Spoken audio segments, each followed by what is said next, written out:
You're back with another one. This time we got Why You Should Watch Gintama by Vinny Tube Kai. And this is a request from Christoph Milan. It was about a week ago. I saw it and I was like, I'm gonna definitely do this. But I was trying to wait for my voice to get better before I actually did it. And Adrian also liked the idea, and Urso liked the idea, and Cream Corn liked the idea, and he liked the idea also. I'm not gonna lie. I'm not about to sit here and figure out how to say your name. Maybe one of these days, but like right now, nah. So yeah, let's do it. Y'all like, comment, subscribe. What's so great about an anime that devotes an insane amount of time to jokes about mayonnaise, hemorrhoids, poop, and phalluses? This is a question many have asked, quite derisively I might add, before being pulled into the world of Gintama. Well, who's to blame them? Even if the anime and manga world is chock full of over-the-top thoughts and plots, Gintama pushes the envelope to the extreme. Take, for instance, its samurai meets alien setting, which is actually one of its least outrageous attributes. But to get back to our question and to answer it, yes, Gintama is great. It's great because of its trashy, tawdry jokes, not in spite of them. No anime does comedy better than Gintama, and that's a fact even its detractors will be hard-pressed to disagree with. While toilet humor might be its strong suit, Gintama is more than that, which explains its phenomenal success. The manga started serialization in Weekly Shonen Jump in 2003, and despite the killer competition, stayed on its pages for 15 years. It sold upwards of 55 million copies to date. The anime, which followed in 2006, has won multiple awards. It's also spawned several live-action movies starring some of the biggest names in the Japanese film industry, so that's no small feat. While it may not be in the same league as a One Piece or a Naruto, Gintama has a cult following that rivals these shonen greats. In this video, I'm going to go through some of the reasons that make Gintama a masterclass in comedy. Hopefully, it will convince you to give this often misunderstood series a try. Admittedly, it has an acquired taste, but if you let it grow on you, you might just end up counting it among your favorites.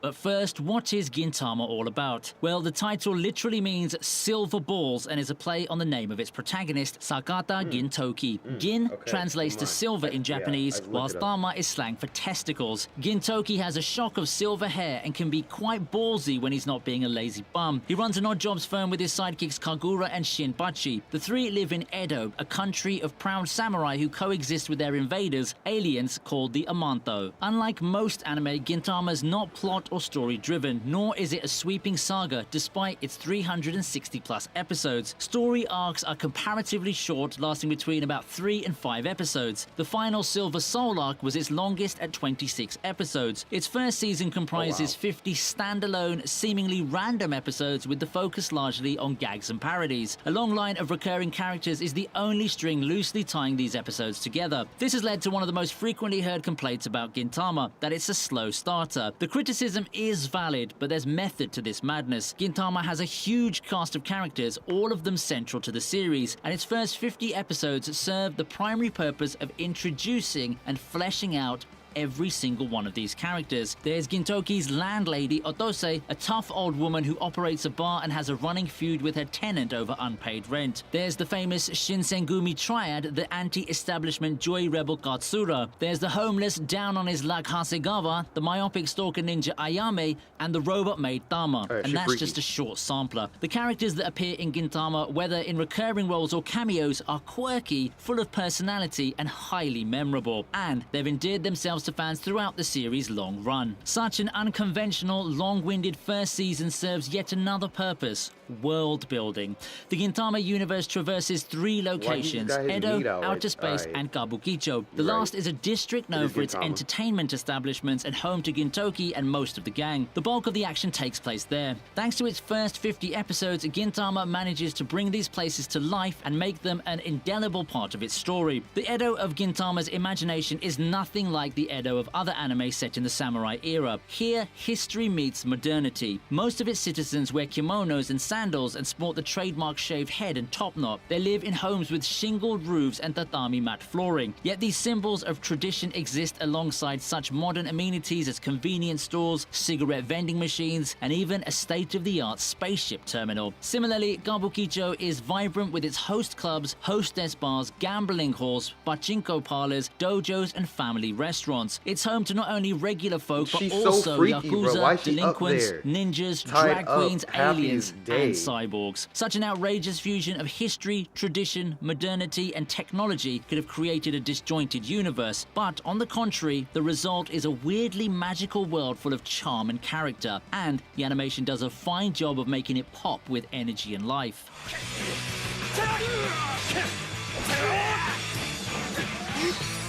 All through its unconventional first season and more regular arcs, Gintama has an ace up its sleeve, and that is its extensive cast. It seems almost ironic for a series that relies heavily on slapstick humor to have some really well-written characters. Fan favorite Gatsura, for instance. He's modeled on Gatsura Kogoro, a real-life hero of Japan's Meiji Restoration, which overthrew the Tokugawa shogunate. Like the original, our Katsura is a rebel and an expert escape artist. He's also a master of disguise, posing as a rapper, a pirate ship captain, a maid, a member of the Shinsengumi, and even Super Mario for various undercover missions. When he's not being a badass, this handsome airhead is almost always seen bickering with Gintoki, who loves to push his buttons by calling him Zura, a detested nickname. This gives rise to one of Gintama's most recognized dialogues. Just as endearing and quirky are the Shinsengumi's top three. Gondo is the commander, a capable leader. He's also a lovelorn stalker who likes to drop his clothes for no good reason. He's said to resemble a gorilla and was almost married off to a gorilla princess in one insane episode. Compared to him, his two aides seem much more normal. The chain-smoking Hijikata is feared as the demon vice commander. He's the Shinsengumi's top disciplinarian, commanding all rule breakers to commit harakiri, all of which make him seem like a cool, scary guy.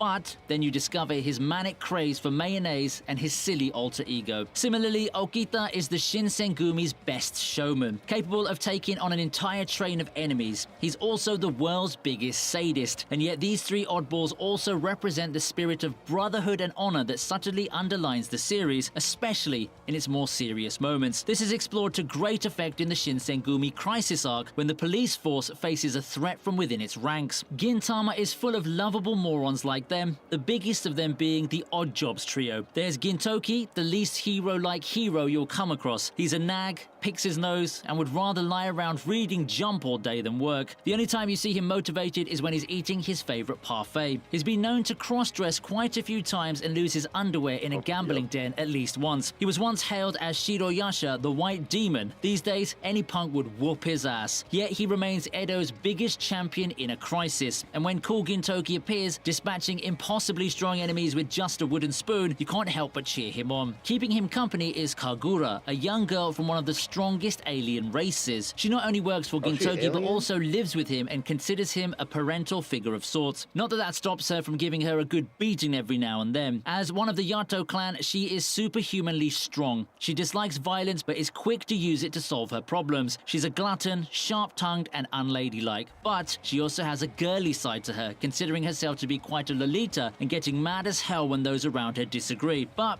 for all of her bluster, she's naive to a fault and a loyal friend. Rounding off the trio is Shinpachi, a samurai in training and heir to a struggling dojo who has no special talents except for being the series' straight guy. He also serves as its voice of sanity, delivering the requisite comments on the others' antics. Unfortunately for him though, his worth is often reduced to his spectacles. Gintama is often praised for having some of the strongest female characters in anime, praise it richly deserves. And while it's not your regular shonen series, it has its fair share of memorable villains, even if they are often overshadowed by other characters and don't get a lot of screen time, given the show's format of short arcs. Even with these limitations, Takasugi stands out as one of the main antagonists. The leader of a powerful insurgent group, he's a disillusioned, violent man hell-bent on destroying the world. He's ruthless and not above using his subordinates as tools, yet he commands the absolute loyalty of his men. A charismatic figure in a kimono, he's usually seen languidly smoking a pipe or playing the shamisen, the picture of tranquility comedy, when in fact he's a troubled soul haunted by his past. Naturally, he's one of the more serious characters around, and his battles with Gintoki and Katsura, childhood friends and former comrades who share his past sorrows, give the show some of its rare emotional moments. その死を取り戻さんと剣を取った弟子たちです。 It's moments like these and characters like Takasugi that make Gintama seem almost like a classic shonen series at times. When the comedy takes a backseat, it delivers stories that warm your heart, make you experience joy, love, triumph, pain, hurt, and hatred. It can even make you cry. It might come as a shock to some, but many of these short arcs are tearjerkers, especially the Shogun assassination arc. Shigeshige first appears as a half-witted noble in tighty whities who becomes the target of the Odd Jobs gang's buffoonery. But by the end of this arc, you'll also see what a wonderful brother he is to his little sister. The farewell Shinsengumi arc, which comes immediately after, is also considered one of the best in the business. It made my list of top 10 favorite shonen arcs. In this arc, the Shinsengumi faces its darkest hour, and as they say, adversity brings out the best in a man. This is true for the Shinsengumi too, as they wage war for their honor and pride with help from unlikely quarters. It's always fun when Kondo, Hijikata, Okita, and their men are up to no good, but there's an entirely different satisfaction in seeing them be a little more heroic than they usually are. When it occasionally delves into serious territory, Gintama can be pretty dark. The backstory connecting Gintoki, Takasugi, and Katsura is a tragedy that changes the three men forever. Gintoki, being the laid-back slacker he is, might make you laugh, but it's quite sad when you realize this is the result of him trying to bury a painful past and, with it, his former self. Similarly, Takasugi is the self-destructive madman he is today because of his experiences of that same shared past. It's perhaps a testament of Gintama's unpredictability that it smoothly transitions from rip-roaring comedy to heartbreaking tragedy without a hitch, and that's saying something. 国中を敵に回そうと彼らが守り通そうとしたものを私は知っている。 But at the end of the day, if one were to pick Gintama's biggest appeal, it would be, without a doubt, its special brand of humor and the amazing cast of characters. This is what sets it apart from all other anime. If you come to the show solely for its serious arcs, then you might be disappointed at first, since most of the arcs in this anime are comedy arcs, especially during the first few seasons. But if you come for the comedy, there's a good chance you won't be sorry. While Gintama has an abundance of crude jokes about body parts and bodily functions, it's really smooth with its parody. You'll find a gazillion Japanese and American pop culture references, be it Gintoki declaring he'll be the pirate king or practicing his Kamehameha. One episode finds the hopeless Hasegawa on a game show with a chance to win millions of yen, a shout out to the Oscar-winning Slumdog Millionaire. And when Katsura becomes Donald Zuramp, we all know who he's channeling. No subject is taboo. The series even manages to give Heidi, the charming lass from the Alps, a rather grisly makeover. When it's not referencing popular anime, manga, games, and films, Gintama likes to poke fun at itself. A lot. Each episode almost always has a gag or two about budget cuts, production snags, and the quality of animation. Quite telling because animation's not Gintama's strongest point, although the quality improves considerably as the series progresses. At times, the Odd Jobs gang spends a good part of an episode worrying about the writing and other perceived threats that might just get the anime cancelled. These sections sometimes feature Gintama's mangaka Sorachi Hideaki as a minor character. He appears not as a human, but a gorilla with questionable hygiene.